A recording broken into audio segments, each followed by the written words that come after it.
Okay, hi everybody. Hi Sari. This video is for those of us with feet that pronate. Pronation is when your feet want to collapse in and you put more pressure on the inner heel. So let me show you what that looks like because I pronate. And so when I'm standing in mountain with my feet parallel, hip distance apart, if I do no action at all and I just let my arches collapse in, my feet roll in. You can see I'm kind of over exaggerating it, and the knees go in. It can cause problems through your knees, your hips, all the way up to your neck. So you can actually train your feet in yoga in different poses to actively use the muscles to prevent pronation, and you can train the feet to work for you in this way. So this is what you do. You stand in mountain with your feet parallel, hip distance apart. If I do nothing and I just let my arches collapse in and they press down, that's what it looks like. So what you're going to do is you're going to try to actively put more pressure into the outer edges of your feet, and then go ahead and lift your toes and spread them.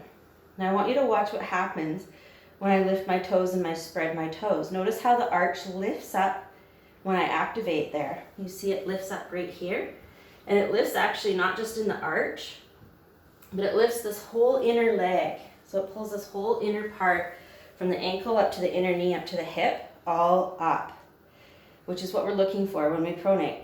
So what we're trying to do when you're lifting your feet and spreading your toes, and you can wear toe spreaders, that can be helpful too.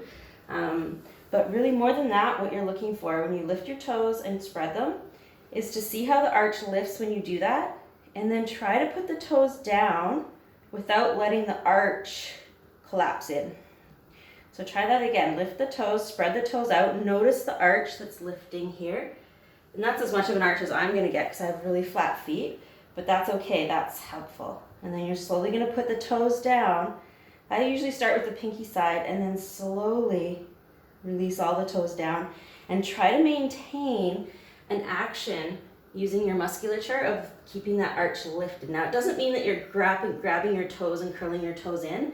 You're still trying to maintain a relatively neutral foot, but you're just using a little bit of action to mindfully pull that up. It takes a bit of practice, and you can use it in poses like Warrior 2. You can use it in chair pose. You can use it in Warrior 3. So you can see it here. If I don't activate, the arch wants to collapse in. The knee will want to collapse in. Notice what happens when I lift the toes and spread the toes. You see that arch just went bloop. It lifted up. It lifted this whole inner part of the leg and activated all the way up to the hip. So our goal here is to keep that lift in the arch. The ball of the foot's still on the floor. Nothing else is lifting. The root of the big toe is on the floor. The arch is lifted. My goal is to keep that lift in the arch when I put my toes back down. Okay? So it's like that in Warrior 1. It's like that in Warrior 2.